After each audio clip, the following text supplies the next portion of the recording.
Sí, con todo lo que estás diciendo, no me sorprende que ya no pudimos transmitir a las afueras del estadio. Por ahí alguien me hablaba de la gente que se acercó a saludar a la transmisión de Sin Censura de inhibidores en el estadio. Por ahí los echaron a andar cuando se dieron cuenta de la cobertura que estábamos haciendo, pero extrañamente ya no pudimos transmitir así, en un tronar de dedos, desde las afueras del estadio, en estos momentos en los que precisamente hablábamos con Julián Atilano, cerrábamos y te esperábamos, pero sí quería dejar constancia de que nos fue imposible volver a transmitir y nos hemos movido aquí a las cercanías del estadio para seguir con la transmisión de esas cosas extrañas, pero que tienen un mayor sentido con lo que estás diciendo, Daniel Marmolejo.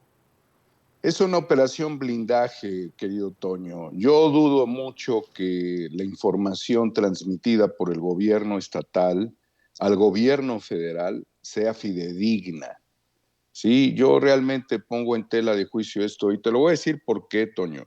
Y querido Vicente, tú que estás allá y que estás siendo censurado para poder transmitir desde el estadio de la Corregidora, célebre en el Mundial de 1986, donde, si mal no recuerdo, Tomás Boy metió un gol de tiro libre. Pues mira, Vicente, esta situación que se presentó ayer tiene muchos ecos, eso es parte de una consecuencia histórica de grupos y de estructuras sociales de choque. Y quiero recordarte que en 1985 ocurrió una tragedia que fue el Valley Parade en Bradford, Inglaterra, donde hubieron 56 muertos, 265 heridos, en un partido de la tercera división del Bradford City contra el Lincoln City. Esto en Inglaterra. ¿Y qué pasó a los pocos meses de que ocurrió esto, de mayo? Pocas semanas, querido Vicente. El 29 de mayo de ese mismo año de 1985, en el Estadio Heysel de Bruselas, murieron 39 aficionados, 32 italianos, 4 belgas, 2 franceses y un británico en el partido de Liverpool contra la Juventus. Este drama permitió una estrategia en una primera instancia de enjaular a las barras. Era necesario enjaular, en este caso, a los hooligans, incluso prohibirles que viajaran al extranjero. Lo que nosotros estamos viviendo aquí también tiene un antecedente muy dramático, que fue en el año 2002, el 26 de enero, cuando jugó River contra Boca en Mar del Plata, en Argentina. 2 muertos, 12 heridos, 200 detenidos. Yo no sé cuántos lleva el gobernador del estado para exhibir como detenidos, cuando menos en número. Y esto fue terrible, fue un ataque descontrolado, pero curiosamente sí había fuerza pública, quizás no la suficiente, Vicente, quizás no la suficiente. Hay un estatuto de la Federación Mexicana de Fútbol, el artículo 17, inciso 2, dice: será sujeto de desafiliación cualquier equipo cuyo dueño y o directivos hayan incurrido en actos delictivos o de dudosa reputación. Aquí tú tienes un control interno, aunque el estadio es del Estado, está concesionado, y como si habláramos de la guardería ABC, en el caso particular, con unas cuantas mujeres que forman parte de la seguridad privada, lo cual no da garantías de que esto termine bien. Si entendemos la problemática como se presenta, los panistas han hecho un juego de concesiones y de privatizaciones. Es una cadena que termina en una desgracia, en una tragedia.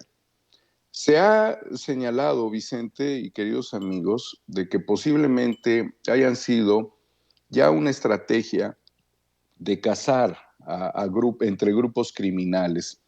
Es complicado de entender y de aceptar, porque si las organizaciones criminales se identifican, lo pudieron haber hecho no con armas blancas ni con tubos, lo pudieron haber hecho de otra forma.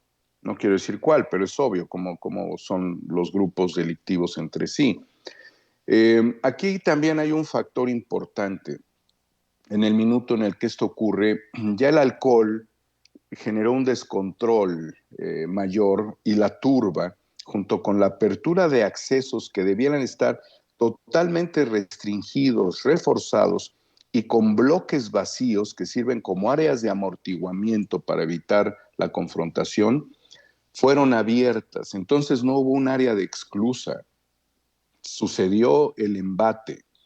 Es lamentable pensar que esta situación quedaba en manos de muy poca gente en materia de seguridad y sin las estrategias básicas que requiere la seguridad, que es seguridad estructural, seguridad sistémica y seguridad volitiva personal, que ya es cuando tiene que entrar un policía físicamente a reprimir para evitar la violencia. En dado caso de que las organizaciones criminales hubiesen querido jugar a las vencidas dentro del estadio, con autoridad suficiente por parte de las policías municipal y estatal, esto se pudo haber contenido sin mayores problemas.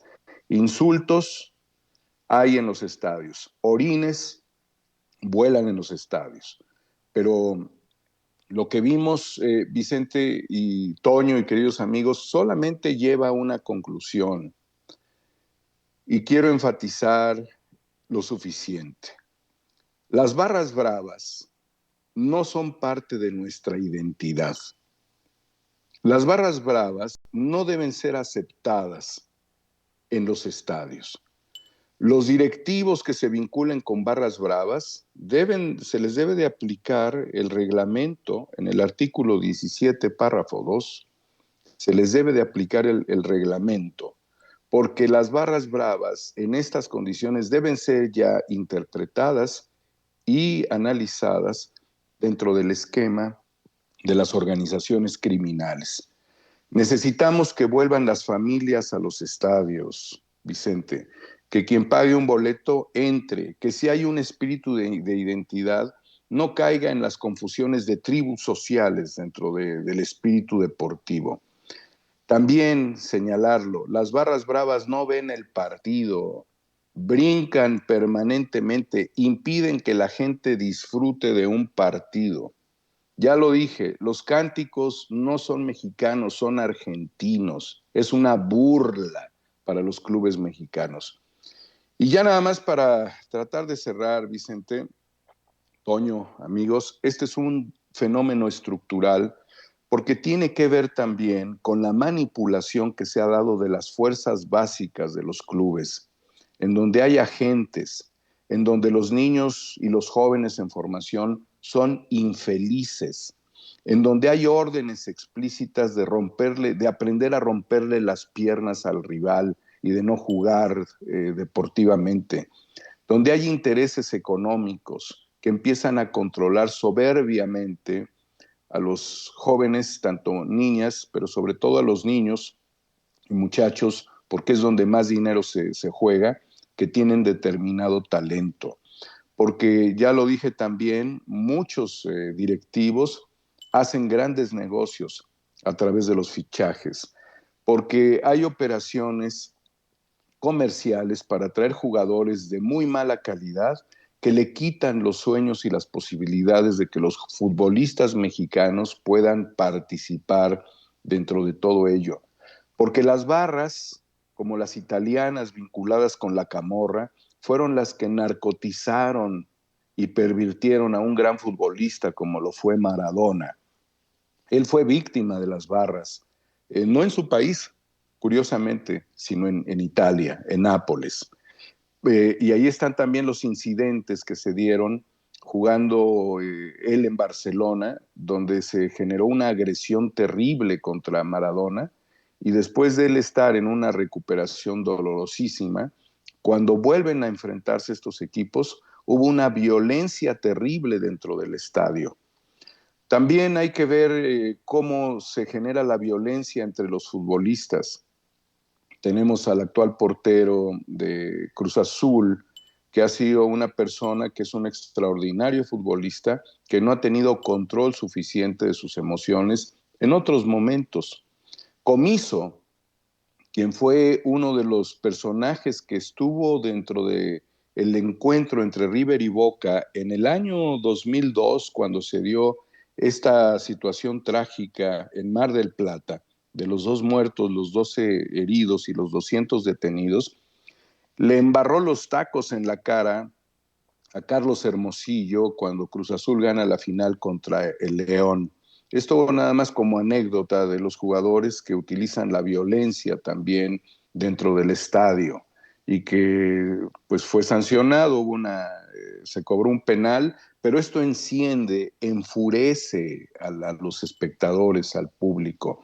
Y cuando los intereses llegan a ser demasiado perversos y llegan incluso hasta los bolsillos de los propios árbitros, las decisiones que se toman no siempre son las adecuadas y violentan el estadio y violentan a las aficiones porque finalmente surge aquella frase histórica del árbitro vendido. Uh-huh. Entonces, para quitarle la condición exacerbada, la violencia que tiene el fútbol, y para impedir que esto se repita, Vicente, solamente hay una solución por el momento. Primero, serían 2. La verdad. No queremos una verdad histórica respecto a lo sucedido en Querétaro y que los responsables paguen por estos hechos. Y lo segundo es, se tiene que acabar con el fenómeno de las barras bravas. Nunca más una barra brava en un estadio de fútbol en México. Esa es mi reflexión, querido Vicente, Toño, amigos de Sin Censura. Antes de que te vayas,